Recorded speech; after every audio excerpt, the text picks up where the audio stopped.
S1 dan S2. Ya, beliau S1 dan S2-nya itu adalah dari farmasi UI ya. Kemudian pengalaman mengajar itu sudah cukup lama dari tahun 2008 ya di Akademi Farmasi Mahadika ya. Kemudian menjadi sampai sekarang pun menjadi salah satu pengajar senior di Primagama ya. Kemudian riset-risetnya banyak banget ya, dari mulai analisis presiden protein CD44, kemudian ada CD24 pada stem cell ya. Kemudian ini pada kanker payudara, kemudian riset mengenai analisis penghambatan sel PBMC ya. Nah, ini memang sangat sangat erat kaitannya dengan farmasi banget ya. Jadi semoga teman-teman farmasi yang mengikuti pelatihan mohon maaf webinar hari ini bisa lebih paham bagaimana penelitian scope dari penelitian farmasi ya. Kemudian beliau sehari-hari mengajar di Fakultas Farmasi Universitas Gunadarma ya. Kemudian pengalaman organisasinya juga banyak ya, selain di Senat Mahasiswa gitu, aktif juga di BEM mahasiswa UI ya waktu beliau di UI. Baik, silakan Pak Asfar, waktu dan tempat kami persilahkan, silakan. Sudah bisa share screen ya? Terima kasih Dr. Dona. Terima kasih pada rekan-rekan semua ya yang telah memberikan kesempatan kepada saya untuk memaparkan tema yang dari panitia berikan, yaitu penelitian di bidang herbal seperti itu. Kedengaran suara saya? Sebelumnya? Hah? Kurang jelas ya? Kedengeran, tapi agak terputus-putus gitu Pak Asfar. Oh ya. Baik, saya coba. Baik.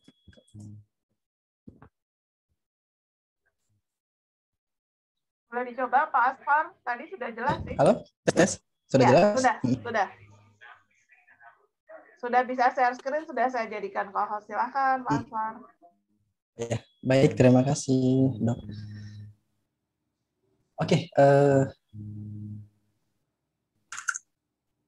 tiba-tiba hilang semua. Freeze ya? Kayaknya sinyalnya ya.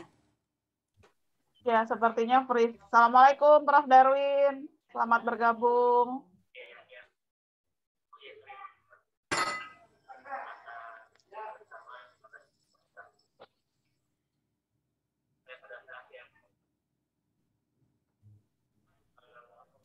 Mohon maaf, agak nge-freeze sedikit ya. Mungkin terkendala. Bisa dibantu share screen kalau ada gangguan sinyal, Pak Asfar. Bisa dikirim ke Bu Nur atau ke saya. Gimana? Misalnya kalau nggak bisa dikirim ke Dr. Edin atau ke saya materinya. Sudah. Baik. Saya coba sekali lagi.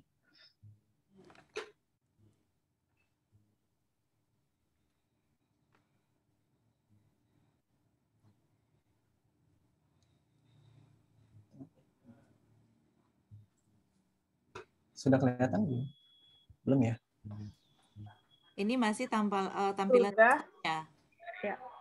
Iya. Tampilan ini desktop ya? dari komputer. Mungkin ditunggu sebentar.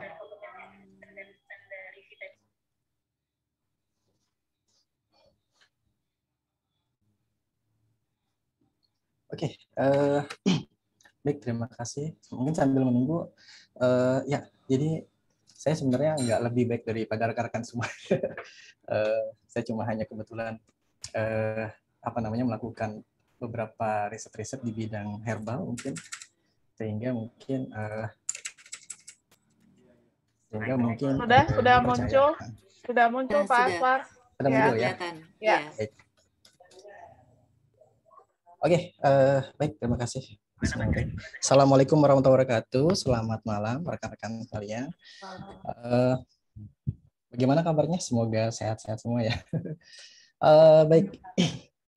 Terima kasih diberikan kesempatan kepada saya untuk memaparkan tentang penelitian di bidang herbal ya.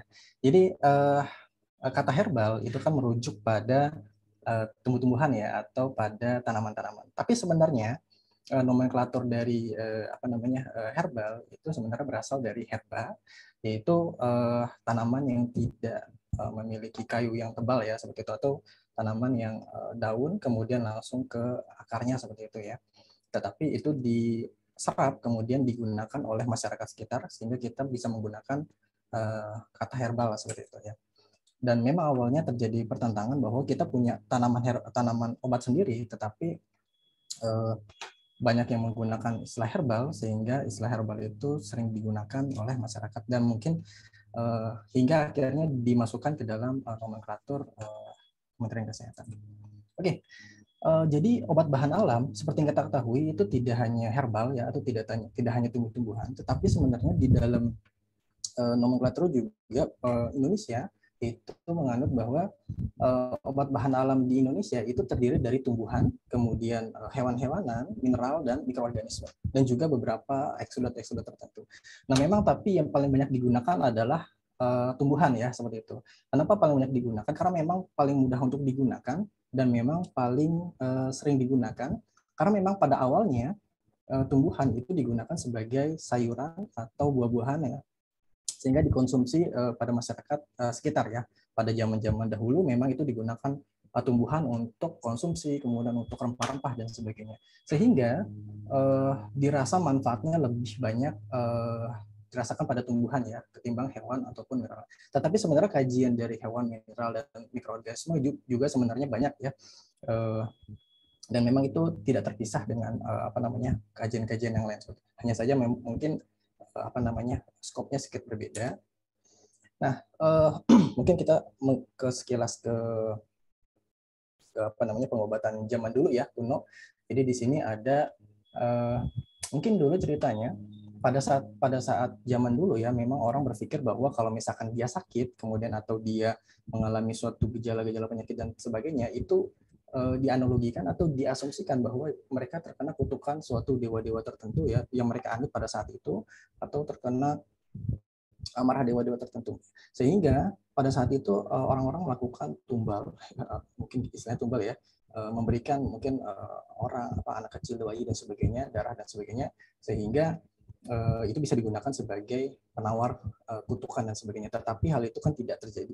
Maksudnya tidak terjadi perubahannya. Kemudian ada juga orang yang berpikir mungkin saja ini benar apa tidak. Kemudian akhirnya bergeser kepada hewan atau tumbuhan atau tempat tertentu di mana hewan atau tumbuhan tersebut itu adalah suatu hal yang berbahaya ya atau beracun dan sebagainya, sehingga itu dikeramatkan ya seperti hewan-hewan yang disembah atau hewan-hewan atau tumbuh-tumbuhan atau tempat-tempat tertentu. Nah akhirnya zaman akhirnya berkembang ya, sehingga orang tidak berpikir lagi bahwa mereka sakit karena kutukan atau karena keramat dan sebagainya ya. Akhirnya orang berpikir bahwa oh kalau misalkan dia sakit itu sebenarnya orang kalau sakit itu diasingkan ya atau dibuang atau dikesampingkan, disimpan di dalam gua dan sebagainya. Tetapi karena mungkin ada bagian-bagian untuk anggota keluarga yang sakit juga, sehingga diberikanlah petugas untuk merawatnya. Jadi akhirnya dirawatlah, kemudian diberilah makan sayur-sayuran dan sebagainya. Nah karena itu akhirnya sembuh. Mereka makan sayur tertentu. Akhirnya dia dokumentasikan bahwa orang kalau misalkan sakit ini atau mengalami gejala seperti ini, kemudian makan sayur-sayuran ini, itu diasumsikan bahwa oh itu sembuh, itu obat. Kemudian kalau misalkan makan racun ini atau makan katak ini ya, kemudian mereka bisa merasakan sakit atau mati dan sebagainya. Nah akhirnya pada zaman dulu orang suku Indian ya atau mungkin suku-suku yang lain pada zaman dulu itu melakukan perburuan di mana mereka melakukan penangkapan tapir ya atau hewan-hewan buruan dengan menggunakan sumpit ya. Mungkin pada saat itu dengan menggunakan sumpit saja itu hewan tersebut lari ya, tetapi dengan akhirnya mereka berpikir ya, pada saat itu kan memang mereka pernah makan ketak ini, ternyata mereka mengalami kram otot dan sebagainya. Akhirnya mereka masukkanlah sumpit tersebut, ditusuk-tusuk ke sini, kemudian dilemparkanlah ke tapir tersebut, dan ternyata mereka tapirnya menjadi tidak bisa bergerak seperti itu. Nah, dari sini mereka berpikir bahwa ternyata tumbuh-tumbuhan tertentu, kemudian hewan-hewan tertentu itu bisa menyebabkan terjadinya sesuatu. Dan akhirnya dipelajari bahwa tumbuh-tumbuhan tersebut mengandung senyawa ini, kemudian hewan-hewan ini mengandung senyawa ini. Nah, ini akhirnya sekarang digunakan sebagai pengobatan ya, seperti itu. Jadi di sini adalah senyawa-senyawa yang bisa digunakan sebagai perangsang pelemas otot dan sebagainya, atau anestesi. Nah, dulu seperti itu. Nah, kemudian pengobatan klasik mungkin kita sekilas mempelajari ini ya. Di sini ada dari pada 1800 sebelum Masehi ada namanya Raja Hammurabi ya, dari Mesir. Itu menulis ya, atau mendokumentasikan Papyrus Eber ya, di mana isinya tentang ramuan-ramuan pada saat itu di Mesir, kemudian Ayurveda di India juga oleh Kaisar Asoka pada tahun 300 sebelum Masehi. Kemudian di Cina juga ada namanya kitab klasik ramuan obat Senong ya, pada tahun 2221 sebelum Masehi. Kemudian di Yunani juga ada Materia Medica ya, pada tahun 100 Masehi. Nah, Materia Medica akhirnya menjadi acuan ya, karena memang ditulis oleh Dioscorides ya, itu menjadi acuan bagi pengobatan-pengobatan modern atau pengobatan-pengobatan ya, semi modern untuk melakukan penelitian tentang obat ya, karena memang dokumentasinya cukup lengkap di sini. Kemudian bagaimana dengan Indonesia? Indonesia juga memiliki keragaman pengobatan ya. Kita tahu bahwa Indonesia memiliki sekitar 17 juta pulau dengan penduduk yang lebih dari 230 juta. Kemudian 600 lebih bahasa dan 400 suku bangsa ya, dan keanekaragaman agama, kepercayaan dan adat istiadat.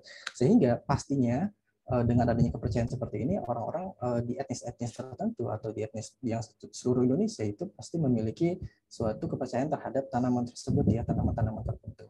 Jadi Indonesia itu memiliki tanaman obat asli sejak abad ke-5. Buktinya ini di Candi Borobudur ini mungkin bisa kita lihat ya, dikatakan bahwa di sini ada seorang yang sakit kemudian diberikan pengobatan dan sebagainya.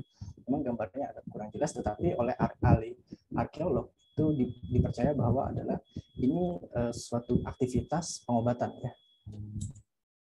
Buktinya adalah kita punya naskah kuno di mana naskah-naskah tersebut masih ada ya, mungkin beberapa masih ada, tetapi beberapa sudah hanya tinggal dokumentasinya saja ya. Di sini adalah kitab Lontar Usada, kemudian ada kitab Lontar Usada tua untuk orang-orang yang sudah lanjut usia ya, kemudian untuk Gatot Kaca dan sebagainya. Nah, di sini dokumennya nanti bisa dilihat sih sebenarnya di Kemenkes RI dokumen seperti ini. Tapi memang di sini sudah mungkin tidak relevan lagi ya, karena memang di sini studinya hanya studi empiris ya. Sedangkan kita sekarang kan pengobatan itu harus menganut kaidah evidence based medicine dan sebagainya ya. Nah, tetapi yang paling baru adalah pada tahun 1858 itu adalah Serat Keuangan. Itu berisi 1734 jenis ramuan jamu ya, jamu di Pulau Jawa ya. Kemudian jampi-jampi. Makanya tidak heran juga di Pulau Jawa ini memang banyak sekali, mungkin di pulau lain juga ada ya, itu jamu-jamuan, kemudian jampi-jampi paranormal dan sebagainya, itu juga digunakan sebagai pengobatan. Karena memang pada saat itu memang tahun 1858 itu memang pengobatan dengan menggunakan jampi-jampi cukup populer ya. Tetapi memang terus dikaji lagi apakah benar paranormal menggunakan jampi-jampi itu benar secara rasional ya. Memang tugas kita adalah untuk merasionalisasikan herbal-herbal tersebut menjadi sesuai dengan saintifikasinya ya. Nah, Indonesia memiliki penggolongan herbal ya. Di sini ada 3, yaitu obat jamu, herbal terstandar dan fitofarmaka. Di sini tertuang dalam Kepala Badan Pengawasan Obat dan Makanan. Di sini ada jamu, herbal dan standar. Mungkin sebelum kita melihat penelitian tentang herbal, ada baiknya mungkin kita perlu tahu juga ya, kira-kira produk apa atau produk-produk dari bahan alam yang perlu kita ketahui ya. Di sini ada jamu ya. Jamu menurut keputusan Kepala Badan POM itu harus memiliki kriteria bahwa di sini harus aman ya dengan persyaratan yang ditetapkan. Kemudian klaim khasiatnya itu dibuktikan dengan data empiris. Ya. Data empiris merupakan data-data yang ada di naskah kuno mungkin yang pertama ya, atau dengan bukti-bukti yang sudah ada ya dari turun temurun. Kemudian memiliki persyaratan mutu yang berlaku. Jenis klaimnya itu adalah obat umum yang sifatnya khasiatnya medium ya. Kemudian jenis klaimnya adalah secara tradisional digunakan untuk, jadi memang tidak bisa mengobati atau tidak bisa menyembuhkan dan sebagainya, tetapi hanya secara tradisional digunakan untuk, jadi memang di produk tersebut harus dicantumkan kata ini secara eksplisit dan jelas ya. Nah, logonya seperti ini. Dia lingkaran hijau dengan ada daun-daun seperti ini. Kemudian latarnya bisa warna putih atau warna kuning sesuai sesuai aja ya, supaya dia tidak kontras saja. Kalau misalkan latarnya hijau, ininya hijau juga, nanti nggak kelihatan. Makanya digantilah warna kuning. Kemudian harus tertulis jamu. Nah, contoh-contohnya di sini ada liquidai, kemudian ada macam-macam ya di sini jamu. Kemudian bisa dicek di Badan POM produknya apa saja. Kemudian yang kedua adalah obat herbal terstandar, yaitu obat herbal yang sudah terstandar atau jamu yang naik tingkatannya menjadi obat herbal. Kenapa dia terstandar? Karena memang sudah distandarisasikan, kemudian sudah diuji, sudah dicek dan sudah dilakukan penelitian bahwa kadarnya sama setiap kemasan, jadi tidak beda. Beda dengan jamu itu kadang-kadang memang pas lagi pada saat pembuatannya itu lagi misalnya kebanyakan tepungnya atau kebanyakan mungkin kebanyakan kayunya atau kebanyakan daunnya dan sebagainya, sehingga kandungannya berbeda-beda karena memang tidak melihat kandungan senyawa ya, hanya melihat bahwa oh ini tanaman ini bisa ini, kemudian kita ambil dari daerah A, B, C dan sebagainya, itu juga berbeda. Nah, sedangkan obat herbal terstandar itu sudah melalui proses standarisasi secara ilmiah ya, kemudian teruji juga secara preklinis ya, secara ilmiah, mungkin in vitro atau in vivo, kemudian di sini ada preklinis. Dan yang paling penting adalah sudah terstandarisasi. Sehingga setiap kemasan atau setiap produk yang dihasilkan itu memiliki kandungan yang sama atau hampir sama seperti itu. Khasiatnya sama, umum dan medium. Logonya seperti ini, seperti bunga yang sudah mekar ya. Kemudian logonya warna hijau sama ya. Di sini tertulis obat herbal terstandar. Contohnya adalah Mastin ya, mungkin kita nyebut merek saking apa ya, Mastin PT Industri Jamu Borobudur, kemudian terdiri dari ekstrak kulit manggis ya, ini biasa sering kita dengar ya di TV-TV. Kemudian khasiatnya adalah antioksidan, memelihara daya tahan tubuh ya. Nah, klaimnya adalah ini ya, tidak menyembuhkan ya, tapi hanya meredakan saja ya, meningkatkan atau memelihara, mengatasi, meningkatkan dan sebagainya. Jadi memang klaimnya tidak bisa menyembuhkan, obat jamu maupun obat herbal terstandar ya, meredakan nyeri otot, mengatasi diare. Nah, ini beberapa mungkin bisa dilihat di Badan POM ya, cek produk dengan kode herbal terstandar. Nah, di sini ada tahapan di mana herbal tersebut harus dilakukan standarisasi. Apa saja yang harus dilakukan? Organoleptisnya, kemudian botaninya, fisiologinya, chemical, kemudian biologikalnya ya, seperti itu. Jadi memang banyak sekali yang harus dilakukan untuk mencapai obat herbal terstandar ya. Misalkan warnanya harus sama, karena kan ini kan menjadi suatu produk yang sama ya. Jadi nanti nggak mungkin kalau misalkan kita memberikan ini kepada masyarakat, kok dia minumnya kadang encer, kadang kental, kan itu jadi bermasalah ya, seperti itu. Jadi memang harus dilakukan standarisasi. Jadi memang ini semi industri.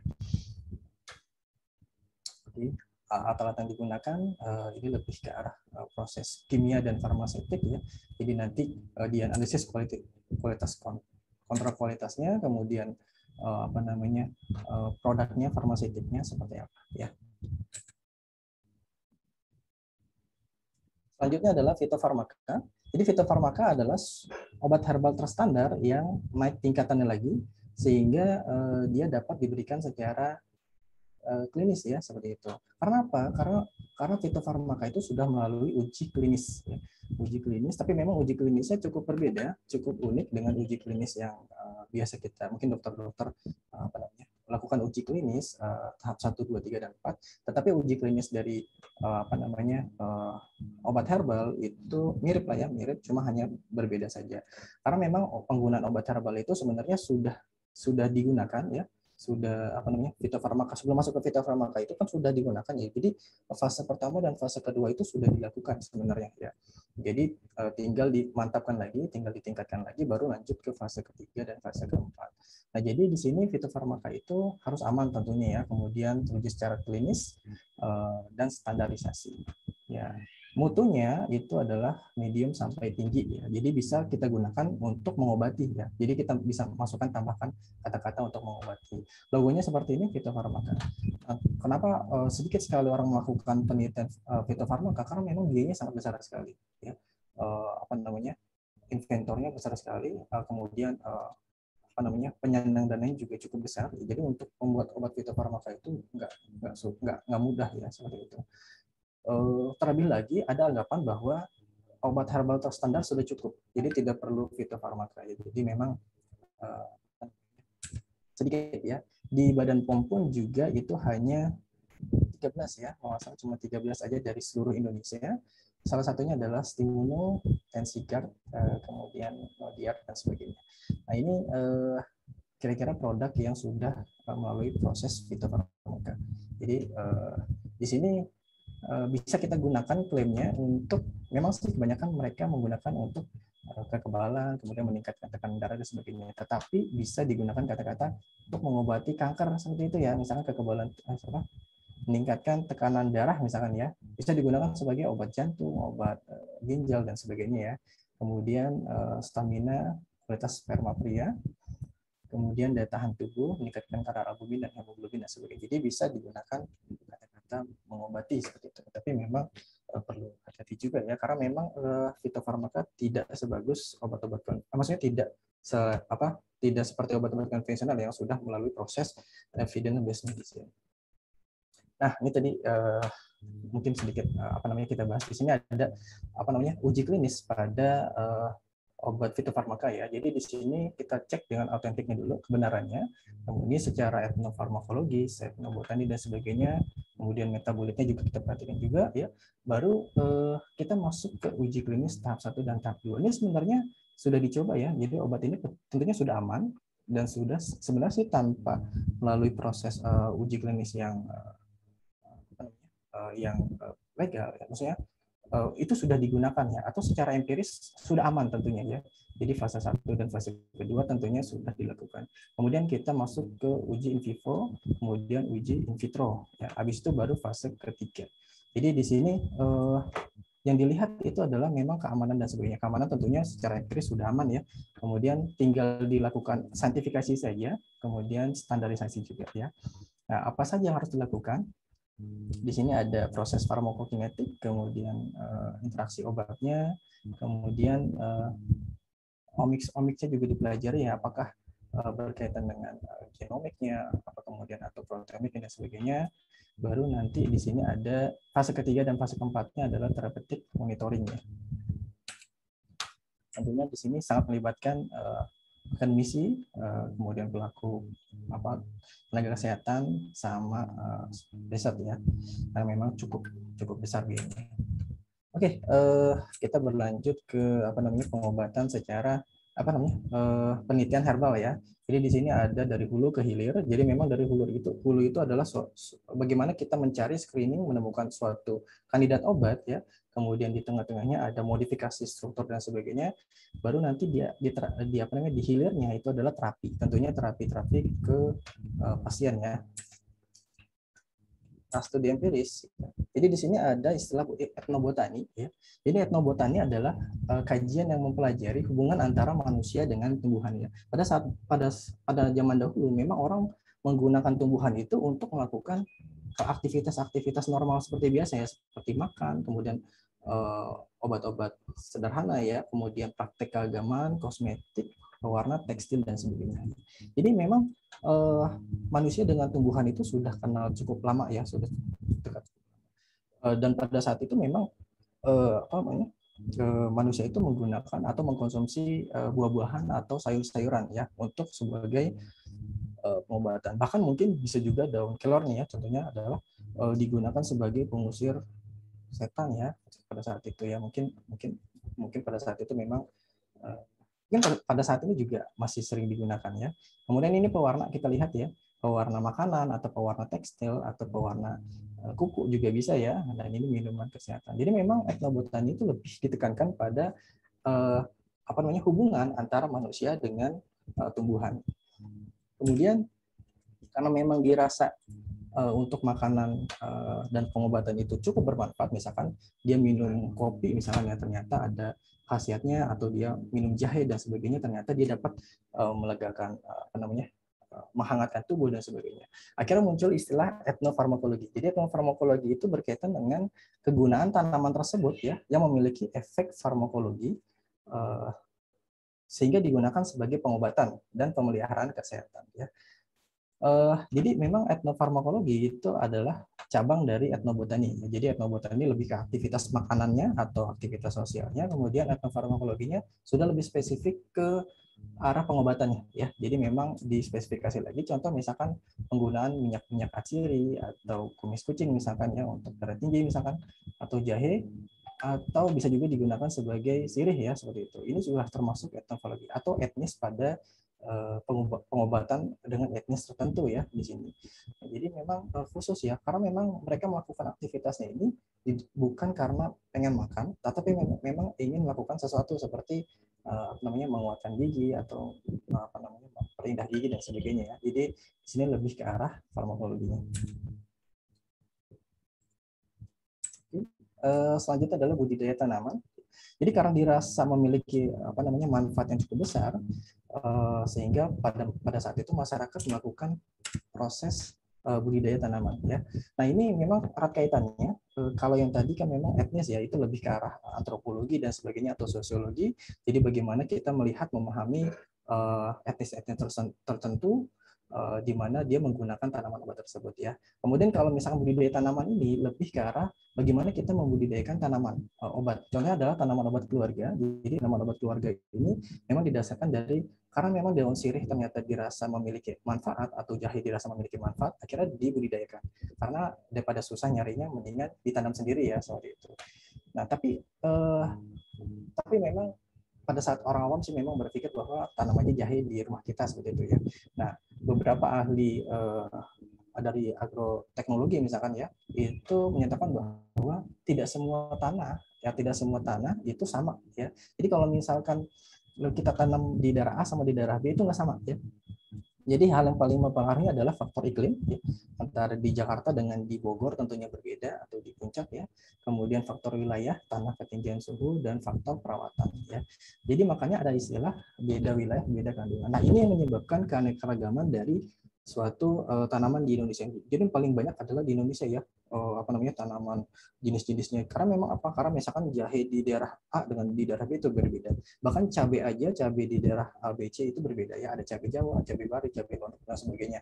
Sehingga benarlah ya kata seperti orang ahli agroteknologi menyatakan bahwa memang beda wilayah itu beda kandungan dan beda khasiatnya.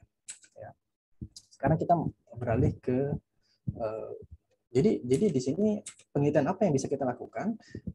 Memang kita sebagai tenaga kesehatan sih mungkin hanya mendata atau melihat ya, mempelajari. Di Universitas Ganda Dharma mungkin sedikit memperkenalkan ya, sedang melakukan penelitian etnofarmakologi. Jadi di situ ada beberapa profesor kita terlibat, di mana kita sedang melakukan studi di mana dari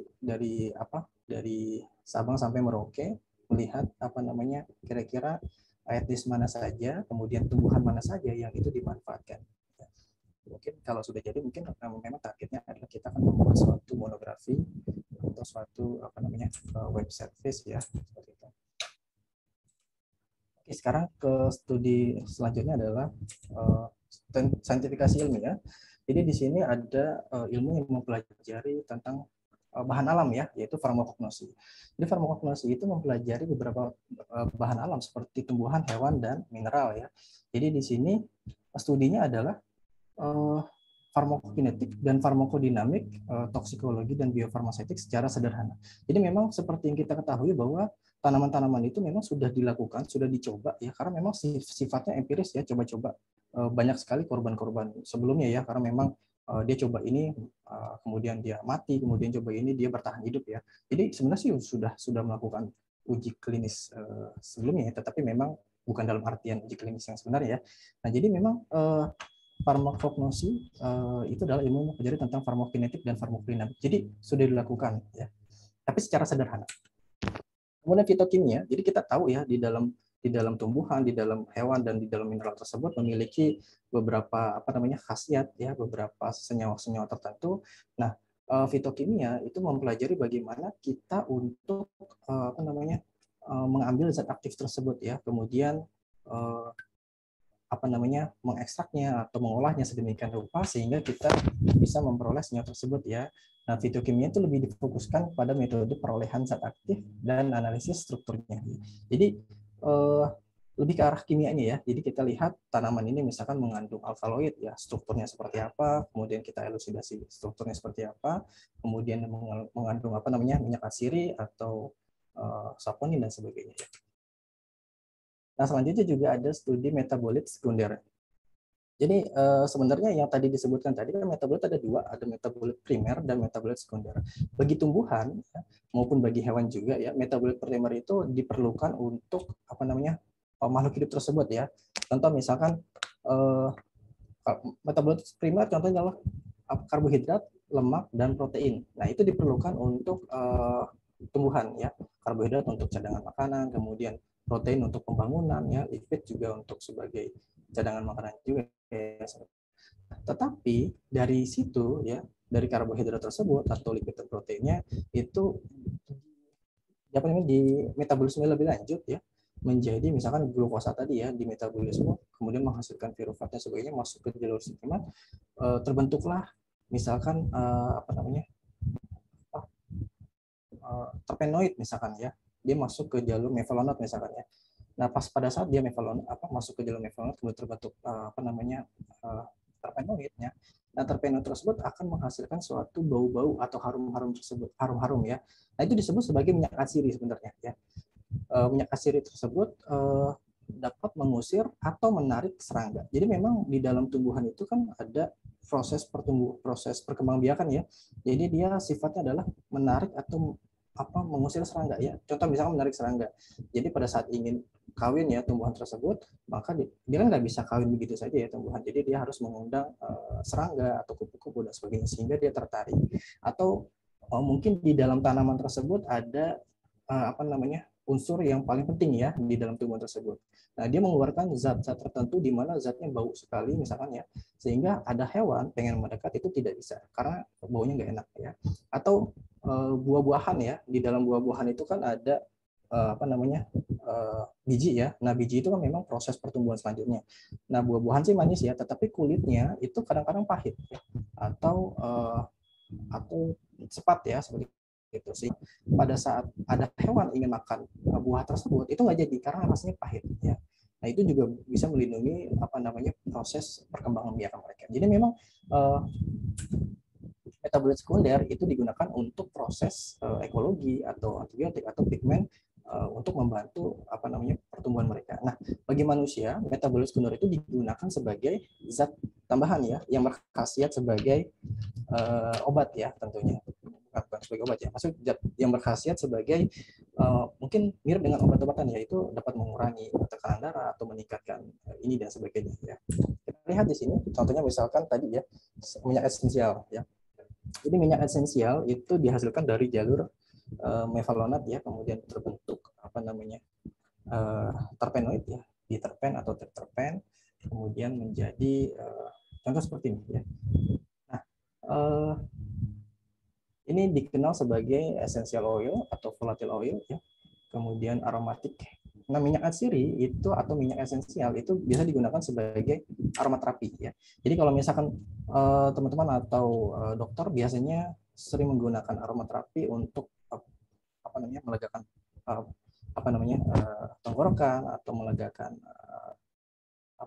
pernafasan dan sebagainya. Kemudian Kadang-kadang juga digunakan sebagai pengharum ruangan ya, untuk kalau misalkan lagi ada suasana penat, kemudian kita nyalakan aromaterapi jadi relax ya, seperti itu. Contoh misalkan caplang, misalkan ada minyak kayu putih ya. Nah, minyak kayu putih dia ternyata isinya adalah ini ya, pinen dan sebagainya. Ini merupakan minyak asiri juga. Ini bisa digunakan sebagai penghangat atau apa namanya pereda tenggorokan ya. Kemudian di sini ada juga minyak apa namanya geraniol ya, citronella, itu bisa digunakan untuk pengusir serangga. Lavender juga bisa digunakan. Nah, ini diperoleh dari minyak asiri. Jadi dengan teknik fitokimia tadi ya, bagaimana cara kita bisa memproduksi atau bisa menghasilkan atau bisa mengekstrak, ini kita harus tahu juga ya karakteristik dari minyak asiri tersebut. Jadi ini sifatnya minyak, kemudian kita pisahkan dengan air dan sebagainya, kita ekstrak ya, kemudian kita hasilkan. Biasanya minyak asiri diproduksi dengan destilasi ya, destilasi. Di sini ada destilasi minyak asiri. Kalau destilasi dengan menggunakan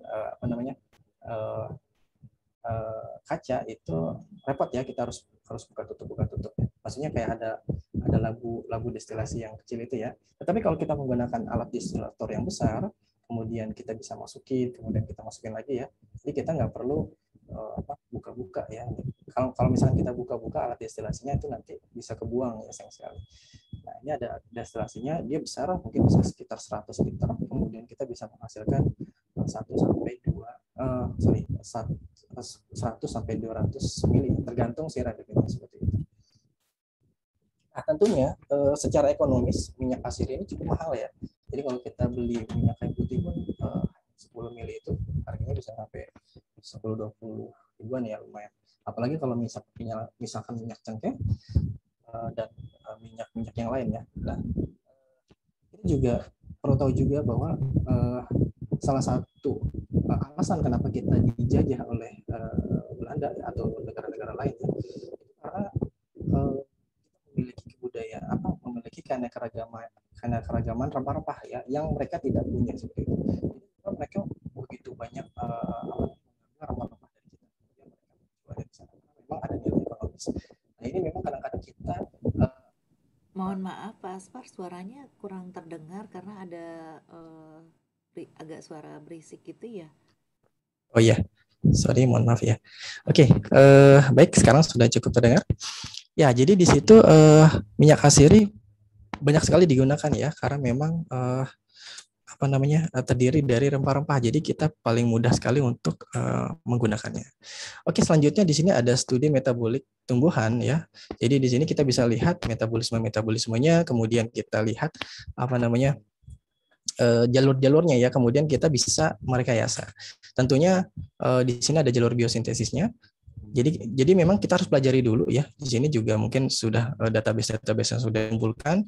Misalkan di sini jalur asetil koenzim A kemudian menjadi krosin ya, atau menjadi levastatin ya. Nah, di sini ada beberapa beberapa senyawa dan beberapa enzim yang berpengaruh ya. Jadi kalau misalkan kita menginginkan misalnya dari piruvat ya, dari gula tadi, kita menginginkan jalurnya ke sini ya, dengan kan gini, pada saat ini kan misalkan ada 100 nih masuk ke sini. Jadi 50 itu pecah ke sini, 50 ke sini ya. Kemudian dari 50 ini 25 ke sini. Nah, kalau misalkan kita menginginkan dia misalkan di sini 100% ya, maka nanti bisa kita blok di sini, kita blok di sini ya. Nah, muncullah di sini database-nya ya. Database-nya teman-teman bisa lihat, bisa akses ya secara bebas ya di sini. Jadi jalur-jalur metabolismenya. Nah, ini yang paling sering digunakan di beberapa peneliti-peneliti herbal atau peneliti-peneliti bahan alam. Jadi di sini tidak hanya tumbuhan saja ya, tetapi juga ada hewan, mineral ya, obat-obatan juga ada di sana, lengkap sekali. Jadi memang jalur metabolisme tidak terbatas pada tumbuh-tumbuhan. Tetapi dalam hal ini kan herbal ya, kita fokus pada tumbuh-tumbuhan. Tumbuh-tumbuhannya juga cukup lengkap. Ya. Nah, tadi seperti yang saya sampaikan bahwa kalau misalkan kita menginginkan jalur-jalur tertentu, menginginkan apa namanya tumbuhan tersebut hasilnya, misalkan alkaloid rendemennya, misalkan biasanya kita mendapatkan hanya sekitar 2-5% ya. Tetapi kalau misalkan kita rekayasa, kita modifikasi sedemikian rupa, maka kita bisa menghasilkan 50-100%. Jadi nggak nyampe 100%, 50 sampai mungkin bisa lebih tinggi lagi.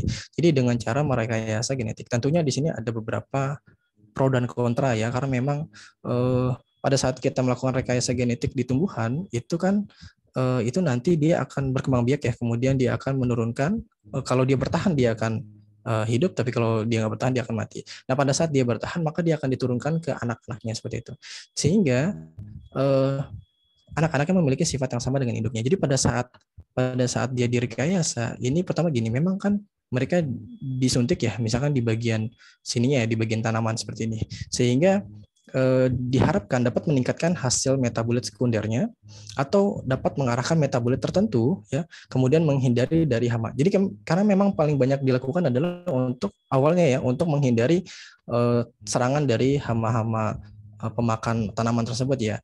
Jadi banyak sekali seperti ulat atau belalang dan sebagainya, sehingga mereka tidak mau makan ya. Jadi mereka ditingkatkan kadar alkaloidnya misalkan ya. Karena terlalu pahit mereka tidak mau makan, sehingga akhirnya dia dapat bertumbuh dengan sempurna seperti itu, sehingga panennya jadi lebih besar. Tetapi memang ada beberapa pro dan kontra ya. Kalau misalkan kontranya karena pada saat kita merekayasa ini, siapa tahu jalurnya itu bisa ke tempat yang lain ya, sehingga nanti siapa tahu ini tidak bisa dimakan ya, seperti itu. Jadi memang perlu studi lebih lanjut lagi ya.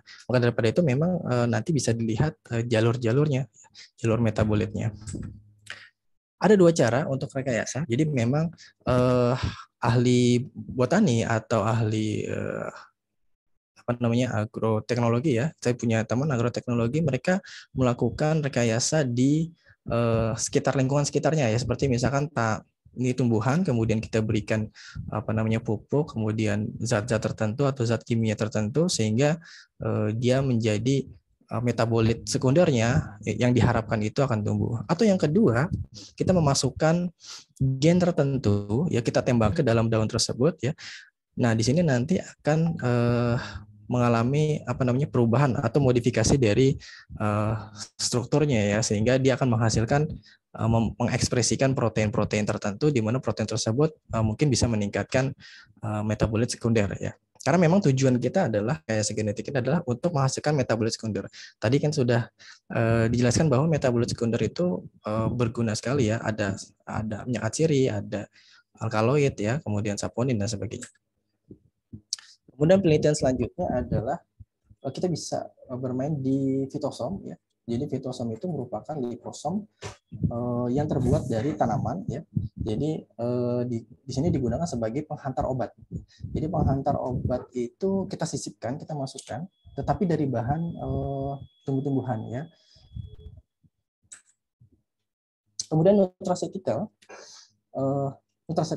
mungkin pernah punya apa namanya pikiran bahwa kita kalau misalkan makan buah segini kan cukup banyak ya. Nah, ada beberapa ahli nutrisi juga cukup setuju, tapi memang ada pro kontra juga, karena memang kalau misalkan menggunakan nutraceutical seperti ini, jadi aktivitas makan kita jadi terganggu seperti itu. Karena memang di sini kita masukkan beberapa buah-buahan, vitamin dan sebagainya ke dalam satu kapsul. Nah, satu kapsul tersebut berisi misalkan ada 20 atau 30 apa namanya. Jadi kita seperti makan buah-buahan seperti ini ya, dengan satu kapsul. Memang ini awalnya digunakan untuk orang-orang yang berperang ya, atau misalkan untuk astronot dan sebagainya, karena memang mereka nggak sempat makan dan sebagainya. Jadi pada saat berjalan pun mereka nggak sempat makan, jadi mereka hanya cukup menggunakan satu kapsul ini. Nah, akhirnya ingin digunakan di dalam kehidupan masyarakat, di mana obat-obat tersebut atau tumbuh-tumbuhan tersebut itu dimasukkan ke dalam satu kapsul, di mana nanti kita makan satu kapsul tersebut memiliki nutrisi yang sama dengan makan beberapa buah seperti ini ya. Contohnya adalah fortifikasi ya, jadi produk susu yang difortifikasi, misalkan susu bubuk, makanan bayi ya, kemudian makanan susu yang mengandung jelly, buah-buahan yang diperkaya dengan vitamin C ya, seperti itu. Nah, di sini ahli gizi sudah, saya juga pernah ngobrol dengan teman-teman di UPN ya, di gizi, dan mereka juga menyambut baik ya, bahwa memang perlu juga untuk dilakukan seperti ini. Karena memang kalau misalkan kita berikan kepada pasien, itu kan kadang-kadang mereka nggak mau makan ya, karena mungkin sakit atau apa, dengan cara pemberian 1 kapsul, itu mereka setara dengan makan ya. Jadi memang untuk diberikan kepada pasien-pasien atau orang-orang yang sulit makan. Nah, apa saja hal yang perlu diperhatikan, yaitu fitokimia, fitonutrien, nutracetika, fitofood atau fooddomic ya, kemudian makanan fungsional. Nah, makanan fungsional itu makanan biasa ya. Jadi kalau kita makanan biasa itu sebenarnya gini, pro kontranya di kalangan ahli gizi adalah karena memang aktivitas makan itu sebenarnya secara sosial perlu sekali, kemudian secara mekanik tubuh kita itu memang diperlukan juga. Misalkan menghasilkan enzim-enzim tertentu, kemudian gerak peristaltik itu juga meningkatkan motilitas otot dan sebagainya. Jadi kalau misalkan itu tidak dirangsang, itu nanti ototnya bisa lemas dan mungkin bisa non fungsional seperti itu. Jadi memang makanan fungsional tetap harus diberikan ya, tetapi nutracetikal tetap tidak bisa menggantikan makanan fungsional. Jadi makanan fungsional tetap harus ada, hanya saja memang ini diberikan pada orang-orang yang mungkin sulit makan ya, sulit makan atau mengalami sakit biasanya ya, sakit, kemudian diberikanlah nutracetikal seperti ini, atau sedang dalam perjalanan yang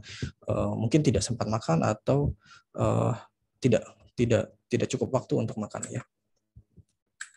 Nah, studi terapeutik ya, di sini ada studi fitoterapi.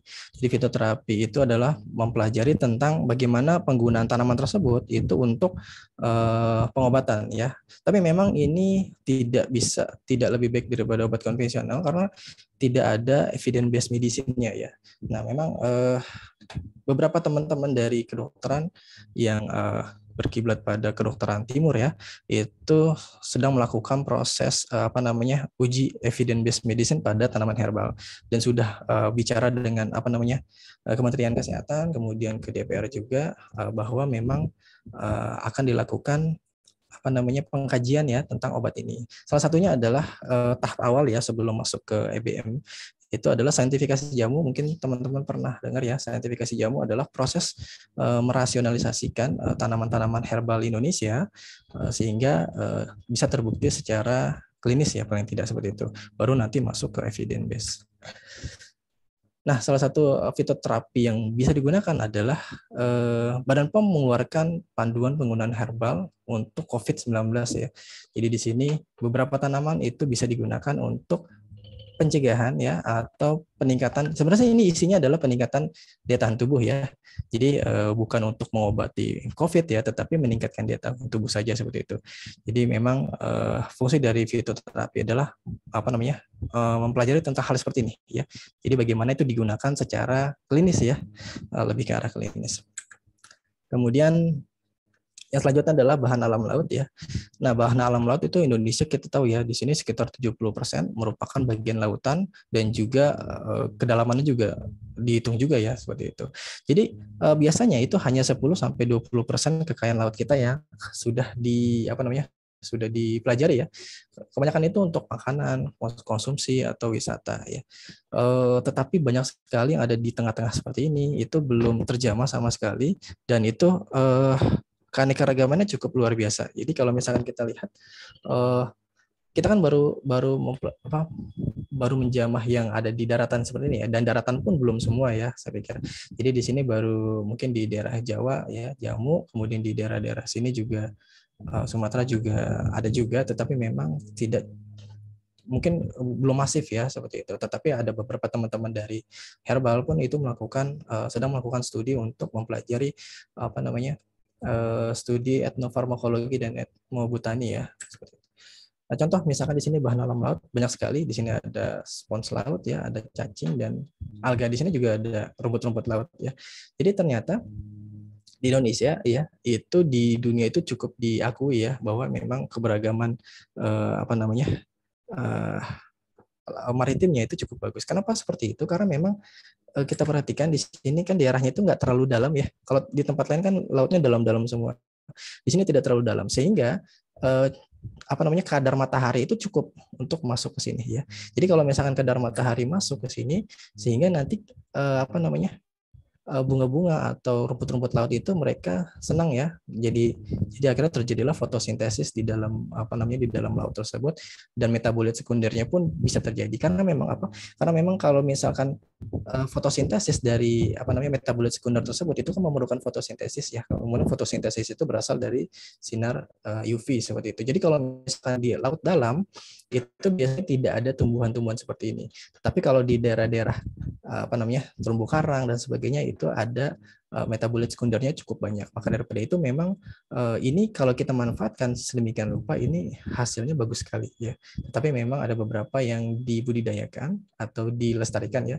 Tapi bisa juga coba kita cari mungkin di beberapa tempat yang itu bisa digunakan sebagai pemanfaatan bahan alam laut ya. Nah, contohnya adalah kitosan. Nah, kitosan itu sebenarnya dari hewan ya, dari udang. Nah, kitosan itu dia berasal dari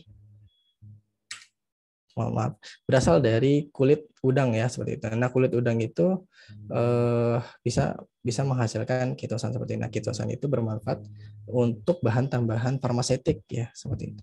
Dan mungkin ada beberapa peneliti menggunakan kitosan untuk pembuatan obat sediaan pelepasan terkendali ya. Seperti saya punya mahasiswa di Universitas Gunadarma juga, dia beberapa mahasiswa itu menggunakan kitosan untuk melakukan proses modifikasi pelepasan obat ya, dan ternyata hasilnya cukup bagus ya. Mungkin penelitian memang penelitian setingkat S1, kalau misalkan kita tingkatkan ke S2 atau lebih tinggi lagi mungkin hasilnya bisa lebih bagus. Oke. Jadi literaturnya bisa dicari di sini. Di sini saya ambil dari MDPI ya. Banyak sekali mereka melakukan eksplorasi bahan alam laut ya. Di sini tidak hanya tumbuhan saja, tetapi hewan-hewan dan beberapa mineral juga banyak di sini ya. Mungkin ini bisa memotivasi kita untuk terus melakukan eksplorasi atau penelitian pada pada bahan alam laut ya. Oke, baik, mungkin sangat banyak sekali penelitian di bidang herbal ya, tapi mungkin tidak sempat saya buat semua gitu. Nah, mudah-mudahan dengan diskusi mungkin bisa terbuka mungkin ada yang ingin ditanyakan atau mungkin ada sesuatu yang ingin disampaikan dan sebagainya. Baik, terima kasih dari saya. Saya kembalikan kepada moderator. Assalamualaikum warahmatullahi wabarakatuh. Waalaikumsalam warahmatullahi wabarakatuh. Terima kasih Pak Asfar yang begitu cukup luas ya rinciannya ya mengenai penelitian-penelitian di herbal ya, baik di daratan maupun di lautan ya. Dimana kita lihat ya bahwa Indonesia ini sangat kaya sekali ya dengan herbal ya, nomor 2 tertinggi sesudah Brazil di dunia ini ya. Dan tetapi yang hanya baru tereksplor ya, yang baru dilakukan penelitian itu sangat sedikit ya. Ya mungkin ada literatur yang saya baca sekitar 10-20% saja ya yang baru tereksplor ya.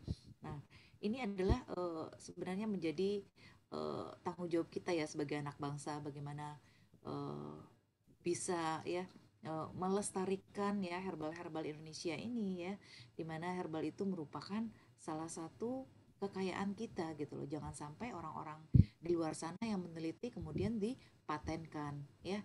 Nah, itu sebenarnya ya walaupun sudah sering terjadi seperti itu ya kadang-kadang ya itu membuat miris juga ya, herbalnya mereka ambil dari Indonesia kemudian dipatenkan di negaranya.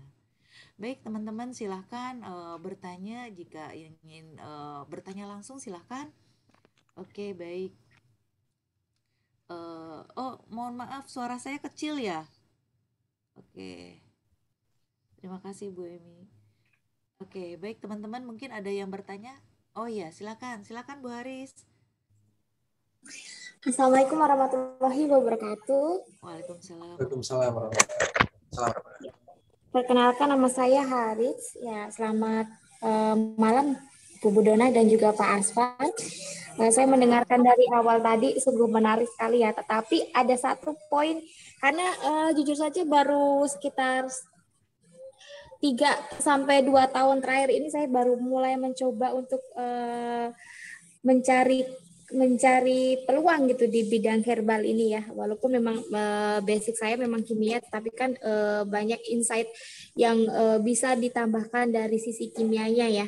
Nah, kemudian tadi ada satu yang menarik di awal ya, bahwa ternyata bagi saya pemula gitu ya, saya baru tahu ternyata kalau herbal itu dan juga baru terpikirkan memang benar ya, berarti herbal itu nggak cuma dari tanaman ya, ternyata ada juga dari mineral gitu. Nah, sebelumnya saya bekerja juga di bidang mineral, tapi saya buat mineral ini sebagai suatu katalis gitu ya. Katalis itu bisa untuk berbagai macam zat. Tetapi saya baru tahu kalau mineral ini bisa juga digunakan sebagai obat dan kita tahu bahwa Indonesia ini merupakan penyumbang terbesar, salah satu penyumbang mineral terbesar di dunia gitu. Jadi kalau misalnya nggak hanya kita eksplor dari tanaman, tetapi misalnya kita bisa eksplor dalam bentuk mineral, itu sangat sangat bagus sekali menurut saya. Nah, mungkin bisa dicontohkan contoh-contoh mineral apa yang biasa digunakan untuk obat ya Pak. Kalau yang saya tahu mineral-mineral yang biasa saya gunakan itu dulu kan ada seperti alumina, silikat gitu ya. Tapi itu saya gunakan untuk katalis gitu. Pernah saya membaca bahwa mineral seperti alumina, silika, zinc itu bisa digunakan juga sebagai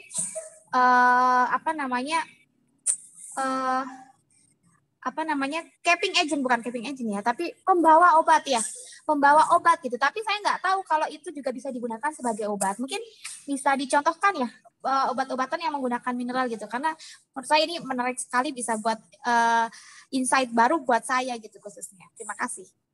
Terima kasih Bu Aris. Ya, pertanyaan yang menarik ya. Sebenarnya mineral apa sih yang sering dicari atau yang sering digunakan dalam penelitian herbal ini ya? Dan terus terang ya, mineral yang selama ini yang kita tahu ya, mineral-mineral yang memang berasal dari ini ya, dalam tanah ya, kebanyakan seperti itu. Tapi yang memang berhubungan dengan herbal ini seperti apa? Baik, kayaknya kita langsung dijawab aja ya, biar nggak lupa ya. Silakan Pak Asfar.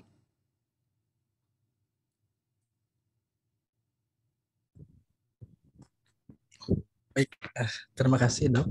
Ya, terima kasih atas pertanyaan luar biasa dari Bu Haris ya.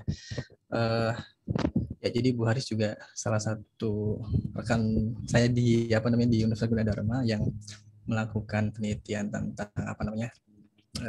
pelepasan obat terkendali ya, kalau nggak salah ya, dengan menggunakan kitosan. Oke, baik. Jadi di sini ada beberapa mineral ya. Jadi mineral-mineral itu bisa bermanfaat sebagai obat, misalkan seperti karbon aktif misalkan ya. Contoh misalkan diare ya, kita berikan karbon aktif sehingga dia bisa menyerap beberapa racun-racun tertentu ya. Kemudian ada beberapa garam-garam farmasi misalkan ya, seperti NaCl, MgK, KCl dan sebagainya, itu juga bisa digunakan sebagai eksplorasi dari bahan alam. Kemudian ada zeolit juga ya. Kemudian beberapa fosfor ya. Kemudian ada kalsium laktat. Mungkin pernah dengar kalsium laktat ya, itu biasa digunakan sebagai orang yang misalkan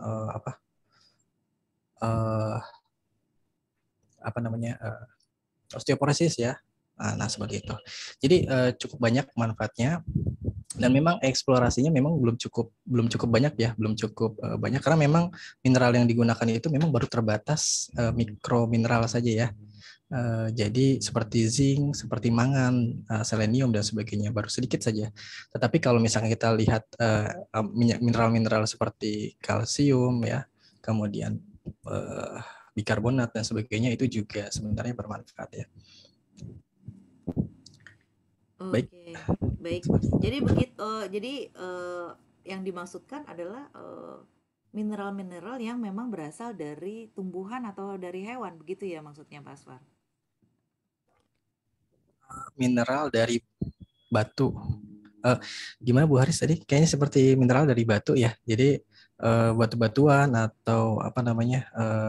Ya, batu-batuan, kemudian mineral-mineral dari batu-batuan tersebut kita kita ambil, kemudian kita olah sedemikian rupa sehingga bisa menghasilkan produk farmaseutik ya, seperti itu, atau produk kesehatan.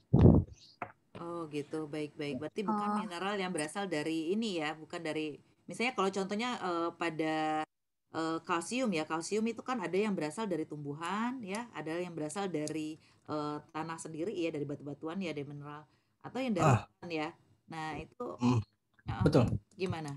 Kalau dari tumbuhan sih memang ada juga ya, tetapi memang jumlahnya sedikit. Yang paling banyak kita ngambil dari batu-batuan. Jadi kalau ingin mendapatkan kalsium, ngambilnya langsung dari batunya, tidak ngambil dari tumbuhannya. Karena kalau dari tumbuhannya sebenarnya ada juga, tetapi dia dalam bentuk terion ya. Kemudian dia juga lebih banyak kandungan organiknya sebenarnya daripada mineralnya ya. Jadi kita ngambilnya dari Iya, batu-batuan. oke, baik. Silakan Bu Aris, ada iya, yang ingin ditambahkan ya? iya, berarti bagus ya. Berarti seperti kebetulan waktu S2 saya juga bekerja di bidang karbon aktif juga zeolite ya. Cuma ya itu dulu saya pakainya untuk katalis gitu. Mungkin nanti kita bisa kerjasama lagi ya Pak. Kalau kemarin kita kerjasama untuk membuat kitosan kitosan ya mungkin kedepannya jadi ada ide baru nih saya untuk menggunakan produk Ya, alam. Ternyata produk alam itu nggak hanya tumbuhan gitu ya, dari batuan pun memang benar itu juga produk alam ya, karena ya dulu betul saya betul. membuat zeolite pun zeolite-nya itu saya ambil dari zeolit alam gitu, batuan alam yang kemudian saya murnikan. Kemudian dibentuk segala rupa. Jadi mungkin kedepannya berarti bisa ya Pak menggunakan Ya, zeolite atau menggunakan karbon aktif gitu. Karena karbon karbon aktif pun saat ini kan kita punya karbon aktif dari alam itu bisa diolah sedemikian rupa menjadi beberapa jenis karbon ya. Ada yang bentuknya karbon nanotube, ada karbon dengan apa rongga-rongga tertentu gitu. Jadi terima kasih hmm, Pak, insight malam ini sungguh membuat ada insight baru untuk saya. Terima kasih Pak Aswar. terima kasih. Semoga ilmunya berkah ya. Ya, Amin. amin Amin, Ibu. Terima amin. kasih Terima banyak Ibu. kasih. Baik, teman-teman yang lain silakan. Mungkin ada yang ingin bertanya tentang penelitian-penelitian herbal ini, silakan. Atau, oh iya, silakan, silakan Ibu. Mohon maaf, Ibu Emi, silakan Ibu.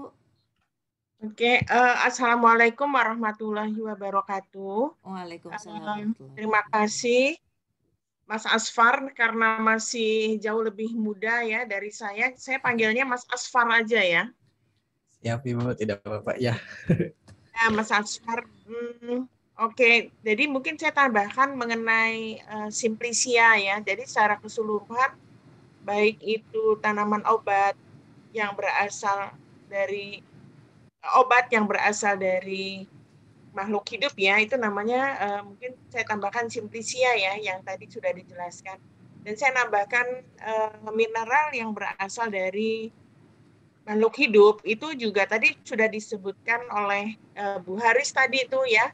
Itu sitosan itu dari kulit udang itu banyak banget. Itu adalah salah satu contoh mineral ya. Tentunya masih banyak lagi yang lain, tetapi bukan benar tadi dari hasil bumi, maksudnya dari batu-batuan gitu, dari perut bumi biasanya itu dari apa ya?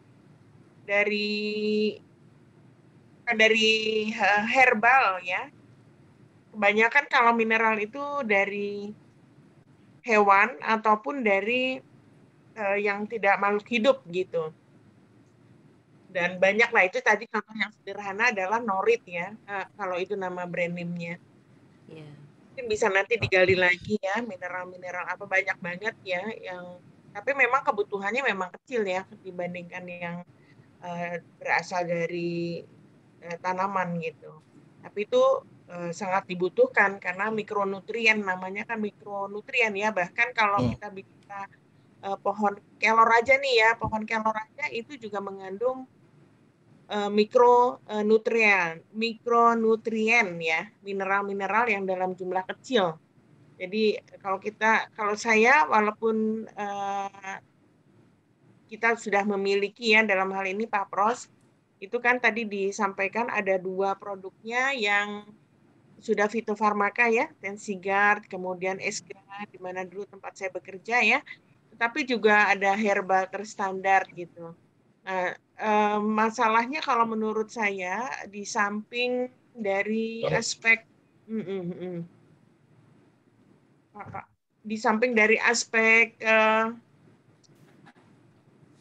herbalnya sendiri, dari aspek teknis ya, misalnya bagaimana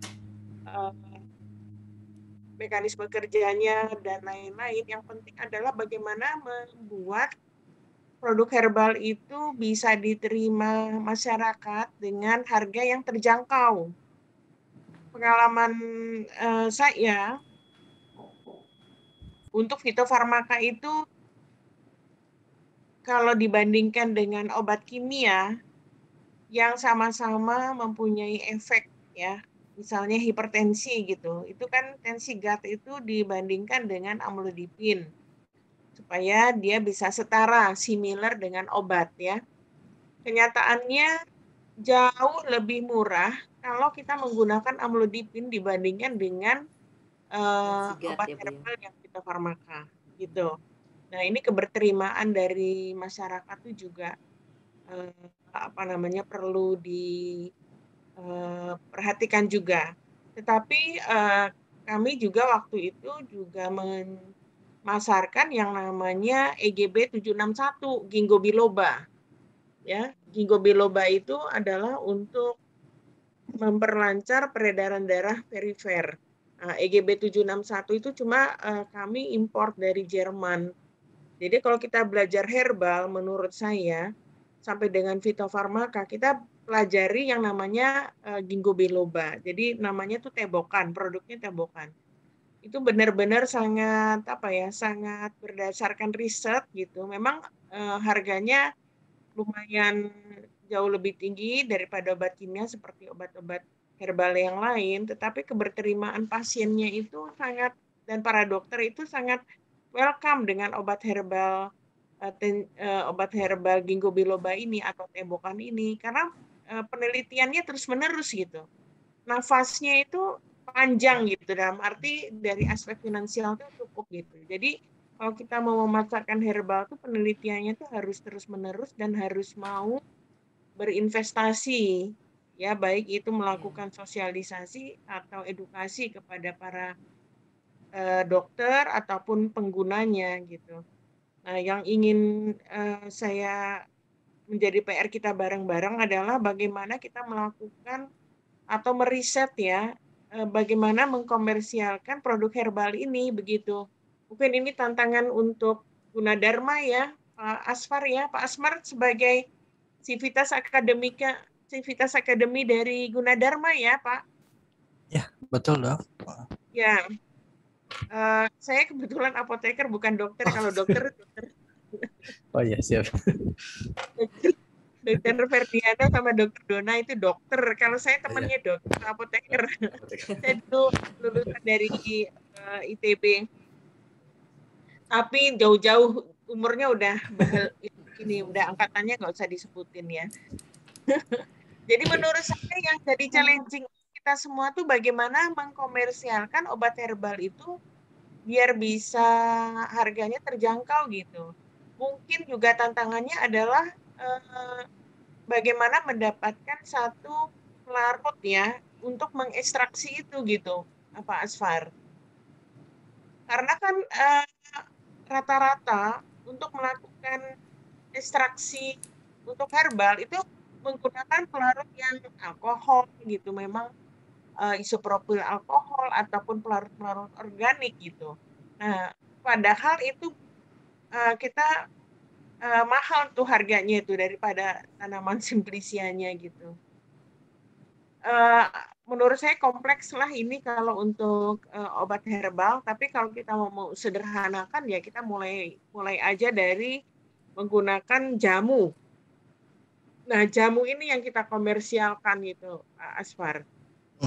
Nah, Siap. paling-paling kita bisa obat herbal terstandar karena supaya bisa masuk ke dalam Formalorium Herbal Nasional itu minimal adalah obat herbal terstandar. Iya, betul Bu. Ya. Kemudian baru fitofarmaka gitu. Kalau fitofarmaka ini sekarang Kalbe sendiri sudah bukan Kalbe, maksud saya Dexa ya, Dexa Medica itu melalui apa namanya? Saya lupa ininya, perusahaannya tuh yang Pak Raymond itu dia memang fokus banget untuk herbal. Ya, tapi dibalik itu tadi maksud saya runtutannya itu dibalik. Jadi kalau genomiknya itu justru dia tidak ketemu bukan berasal dari empiris tapi berdasar dari pola penyakitnya gitu. Jadi penyakitnya apa dulu, dicari reseptornya, terus baru reseptornya itu dikonekkan dengan senyawa obat yang ada di tanaman gitu. Jadi berangkatnya itu dari pola penyakit. Sementara di sisi lain kan juga dari empiris ya. Dari empiris, dari apa namanya, oh ini obat ini buat apa gitu. Kalau ini dicari reseptornya dulu.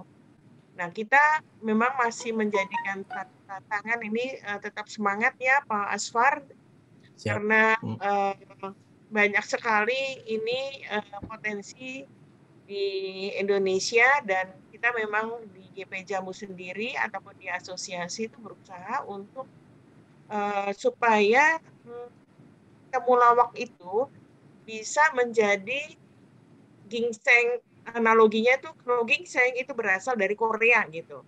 Nah, ini temulawak itu berasal dari Indonesia. Ini aja kita masih perlu struggling banget untuk bisa menduniakan temulawak itu berasal dari Indonesia gitu. Iya, betul Bu. Betul. Tapi simpelnya begini saja, karena stunting itu juga ini kembali kepada bagaimana memanfaatkan tanaman herbal. Saya menyarankan untuk menggunakan tanaman yang ada di sekitar kita, yaitu pohon kelor, Moringa oleifera. Mungkin dari perguruan tinggi Civitas Academy Gunadarma bisa mensosialisasikan itu. Itu bagus untuk menghindari stunting gitu. Iya, Bu. Nah, dan itu di Kementerian Kesehatan sudah ada tuh bagaimana caranya memanfaatkan obat herbal dari bukan obat ya, untuk meningkatkan imunitas dari berbagai tanaman herbal, antara lain adalah kelor itu untuk imunitas tubuh dalam mengatasi kondisi pandemi COVID ini. Mungkin nanti juga saya bisa share atau Mas Asfar cari surat edarannya dari Kemenkes. Siap ya. Itu bisa disosialisasikan bareng-bareng gitu. Iya. Saya pikir kalau dari yang muda-muda seperti Mas Asfar, Dr. Dona, Dr. Ferdiana ini seperti itu, kita bisa lebih cepat bergeraknya untuk mengetahui apa yang kita miliki. Dalam hal ini adalah obat herbal. Siap Ibu. Ya, terima kasih. Ya, terima kasih. Ya, betul sekali apa yang disampaikan oleh Bu Emi ya. Jadi memang tantangan kita untuk menduniakan temulawak atau herbal-herbal Indonesia memang cukup besar juga ya.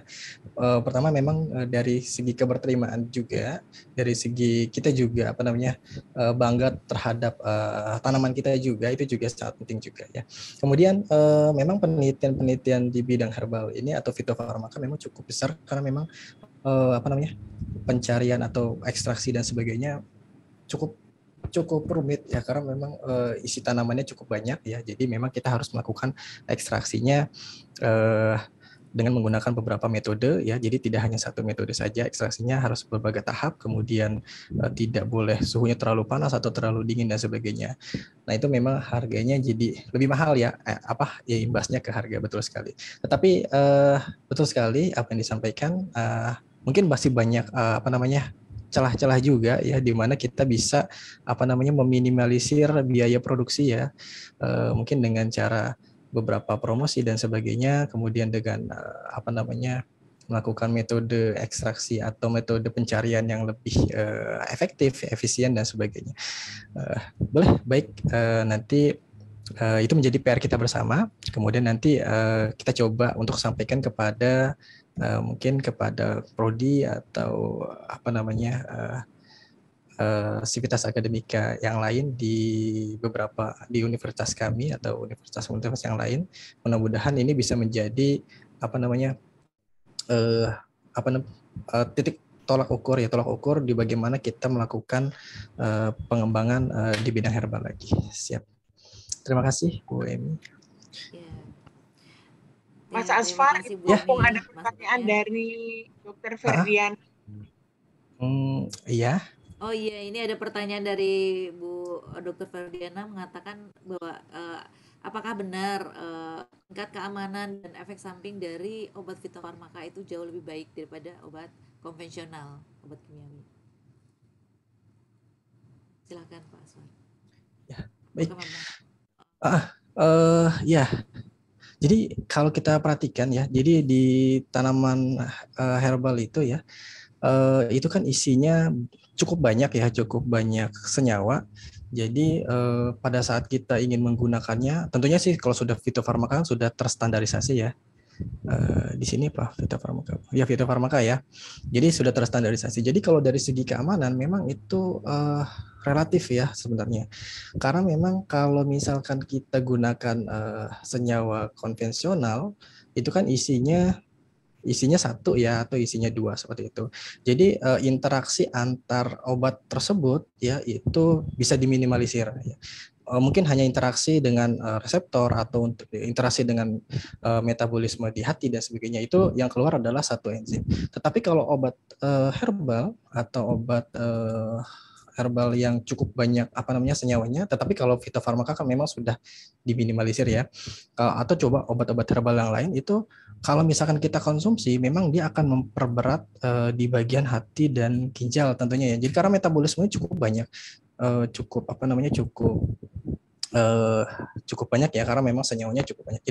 Jadi kalau misalkan dikatakan apakah relatif aman, itu tergantung dari kita mengkonsumsinya. Kalau kita mengkonsumsinya tidak sesuai dengan aturan atau tidak sesuai dengan petunjuk, tentunya itu akan berbahaya karena akan memperberat hati dan juga ginjal kita. Tetapi kalau kita konsumsi sesuai dengan petunjuk, insya Allah itu akan relatif aman ya seperti itu. Ya, benar sekali Pak Asfar. Jadi sebenarnya herbal apapun yang kita konsumsi itu memang harus sesuai dengan dosis ya. Walaupun sekedar kita mengkonsumsi ini ya rebusan jahe misalnya gitu ya. Ya. Tapi kalau kita mengkonsumsi setiap hari, kemudian dosisnya juga nggak ketaker gitu ya.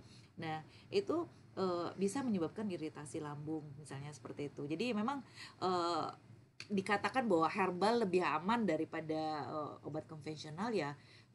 Tidak seperti itu juga gitu loh. Asalkan kita ikuti aturan pemakaiannya, kemudian bagaimana hal-hal yang dihindari agar tidak terjadi interaksi antara obat herbal dengan herbal yang lain atau interaksi antara herbal dengan obat konvensional, itu insya Allah aman gitu ya Dr. Edian. Jadi kadang-kadang ini mohon maaf teman-teman dari kedokteran memang agak sulit untuk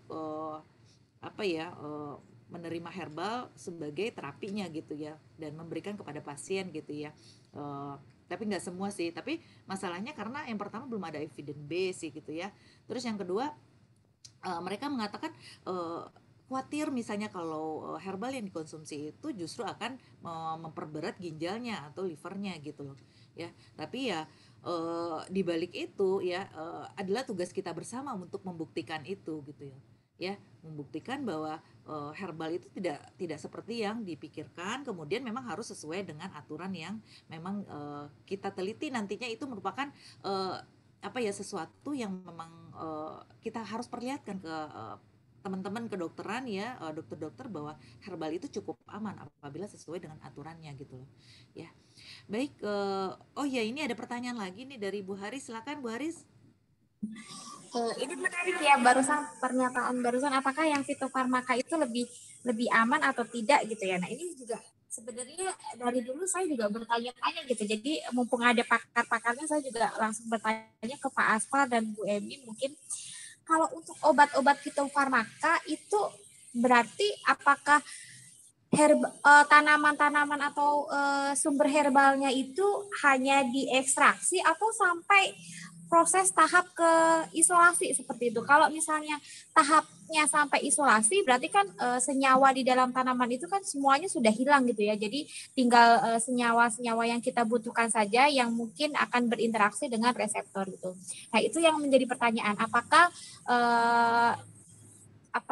herbal yang dimaksud sebagai fitofarmaka itu hanya ekstraksi saja atau sampai ke tahap isolasi gitu. Karena kalau misalnya memang dia hanya ekstraksi saja, saya setuju bahwa pasti akan banyak efek samping lainnya, karena di dalam ekstrak tersebut bisa jadi tidak hanya metabolit sekunder saja yang didapat, mungkin ada sisa-sisa metabolit primer yang mungkin polaritasnya sama dengan metabolit sekunder itu gitu.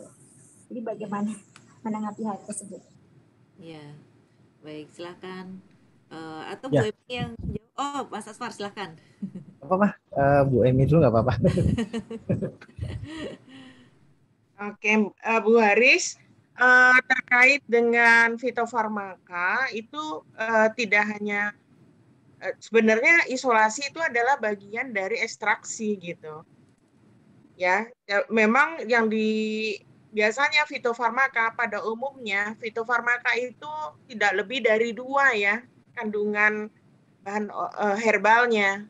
Karena sulit kalau misalnya contohnya begini ya. Contohnya untuk tolak angin gitu ya, jamu untuk tolak angin itu pasti lebih dari 5 obat herbalnya. Itu sulit untuk dilakukan fitofarmaka.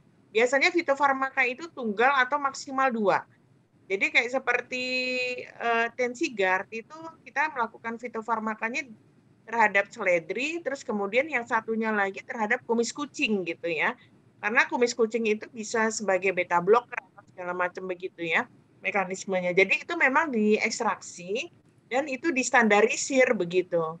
Ekstraksinya sendiri tidak boleh tidak boleh misalnya kali ini ekstraksinya pelarutnya itu komposisinya berubah-ubah, itu tidak boleh, harus distandarisir termasuk dari awal. Kalau kumis kucing itu yang diambil di bagian mananya gitu, di bagian pucuknya atau di bagian batangnya, itu udah mulai harus distandarisir. Ekstraksinya terstandarisir, termasuk juga pengambilannya distandarisir semua, kemudian baru kita bandingkan dengan obat yang menjadikan itu sebagai markernya. Tapi sebelum dibandingkan dengan amlodipin, contohnya Tensigard, itu dibandingkan dengan amlodipin 5 mg. Sebelum dibandingkan, itu kita sendiri harus menentukan di dalam ekstraksinya itu senyawa markernya gitu. Apa yang bisa menyebabkan dia bisa menurunkan hipertensi gitu. Misalnya ada apigeninnya, ada sinesentin gitu yang terhadap maksudnya standar yang ada di tanaman herbal itu benar-benar harus ditentukan. Kayak seperti saya tadi bilang, EGB 761 itu adalah marker untuk tebokan, untuk ginkgo biloba gitu. Nggak boleh lepas dari situ. Kalau misalnya kita nggak punya standar, itu bisa kualitasnya dan khasiatnya udah berbeda lagi begitu. Kalau fitofarmaka ataupun obat herbal terstandar itu harus benar-benar gitu kita menjaganya agar kualitasnya itu sesuai dengan pada saat itu dilakukan penelitian begitu. Nah, sehingga klaimnya kalau untuk fitofarmaka kalau itu udah dibandingkan obat kimia itu boleh dia mengobati dalam arti ya menurunkan hipertensi. Tapi kalau jamu itu biasanya Badan POM itu nggak boleh overklaim ya, tidak boleh industri itu melakukan klaim yang berlebihan terhadap jamu. Misalnya paling membantu menurunkan, begitu tuh klaimnya tuh seperti itu. Tidak bisa menurunkan tekanan darah, itu nggak boleh, itu overclaim gitu. Karena nggak ada evidence base-nya yang bisa menurunkan, karena kan empiris, dasarnya kan empiris. Berdasarkan khasiat turun-menurun begitu.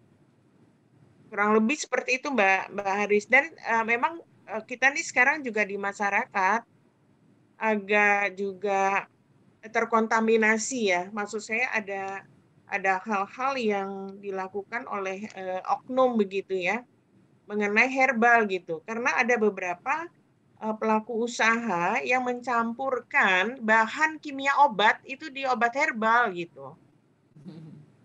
Nah, ini yang menjadikan Badan POM itu tanda petik bekerja keras untuk mengamankan industri-industri yang melakukan hal tersebut gitu. Ada yang menambahkan bahan kimia obat, misalnya yang paling sering ditambahkan itu adalah dexamethasone. Karena obat herbal itu, ini obat herbal untuk mengurangi pegel linu gitu. Nah, supaya khasiatnya itu cespleng, itu ditambahkan tanpa ukuran yang jelas gitu ya. Ditambahkan aja dexamethasone gitu. Akibatnya apa? Itu bisa memperparah ginjal kalau itu dipakai terus-menerus, bahkan ada indikasi ya moon phase gitu. Jadi kita bisa lihat beberapa masyarakat kita yang level-level tertentu itu moon phase gitu ya. Jadi kayak seperti wajahnya itu seperti bulan gitu, gemuk-gemuk itu karena retensi dari cairan akibat minum jamu yang mengandung BKO, bahan kimia obat gitu. Memang di Cina sendiri ya, tapi saya tidak tahu bagaimana mereka menentukan, itu boleh juga ditambahkan gitu bahan kimia obat gitu di Cina, tapi itu sangat apa ya, terukur banget gitu mungkin di sana ya.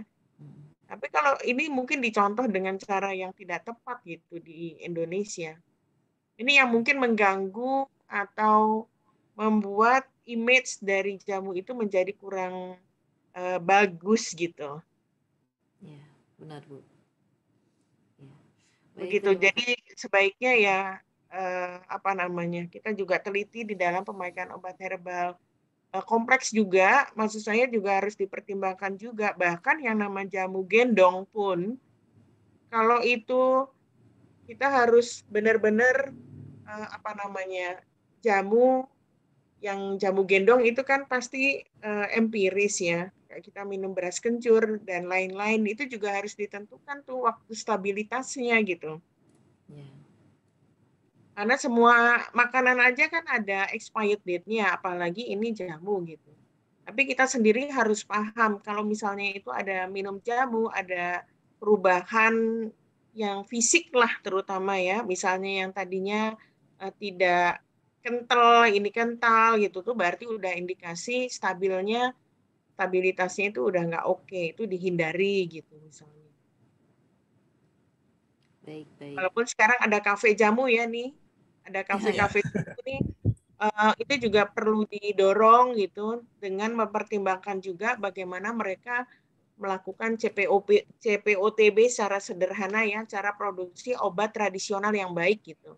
Itu kalau di pabrik, tapi kalau itu industri rumahan minimal mereka memperhatikan air yang digunakan, sanitasinya gitu. Oke, Mbak Dona, terima kasih. Iya, terima kasih Bu Emi. Ya. Mungkin Pak Asfar pengen menambahkan, silakan. Ya, sebenarnya sudah cukup luar biasa ya penjelasan dari Bu Emi. Sudah cukup mengcover semuanya. Ya. Jadi betul sekali ya Bu Haris ya. Jadi memang tergantung dari kita menggunakannya. Kemudian memang standar dari fitofarmaka juga lebih tinggi ya. Jadi itu sudah terstandarisasi, lebih tinggi daripada obat herbal terstandar, dan bagian-bagiannya memang bagian tadi kumis kucing di bagian kuncupnya atau di bagian mananya itu setiap produksi harus menggunakan bagian yang sama ya. Kemudian diproduksinya pun tidak boleh di daerah yang berbeda. Misalkan di daerahnya di daerah di kawasan misalkan di puncak gitu ya. Nah itu nggak boleh puncak bawahan dikit atau puncak atasnya dikit seperti itu. Jadi memang harus di daerah itu juga karena memang itu terstandarisasi dari segi botaninya juga seperti itu. Nah, tadi juga ada yang disampaikan memang ada beberapa kecurangan atau beberapa tindakan-tindakan berpotensi merugikan kita sebagai peneliti herbal ya. Jadi memang ada beberapa pelaku usaha mungkin ingin melakukan usaha yang cepat atau supaya terkenal dan sebagainya, supaya laku dan sebagainya. Jadi ditambahkan obat-obat tertentu. Nah itu di Indonesia memang peraturan tidak diperkenankan ya, mungkin tidak boleh. Karena apa? Karena dikhawatirkan nanti akan terjadi penyalahgunaan obat dan sebagainya. Jadi kalau misalkan itu benar-benar herbal ya benar-benar dia terkandung dari herbal, tidak terkontaminasi dari bahan kimia lain. Walaupun di negara China itu mungkin diperbolehkan, tetapi di Indonesia sebaiknya memang peraturannya memang tidak diperbolehkan ya menggunakan seperti itu. Ya mungkin setahu saya seperti itu. Mungkin cukup Dr. Dana penjelasan dari saya. Terima kasih Pak Asfar. Jadi biasanya fitofarmaka itu memang mengandung isolat ya, tapi isolatnya nggak satu atau dua aja ya masing-masing herbalnya ya. Dan itu pun memang isolat yang sudah terstandar ya.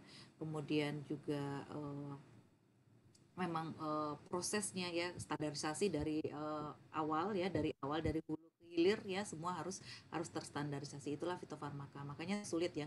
Sebenarnya ada 24 fitofarmaka ya, tapi yang memang merupakan intinya itu 13 ya. Jadi sisanya itu adalah turunan dari fitofarmaka yang 13 atau 14 itu ya, turunan. Jadi ya berharap nih teman-teman dari farmasi bisa mengembangkan ya, menjadi PR kita semua ya, bahwa Indonesia ini sangat-sangat kaya ya, dan kenapa masih fitofarmakanya masih 24 gitu loh, dibandingkan dengan negara tetangga kita ya.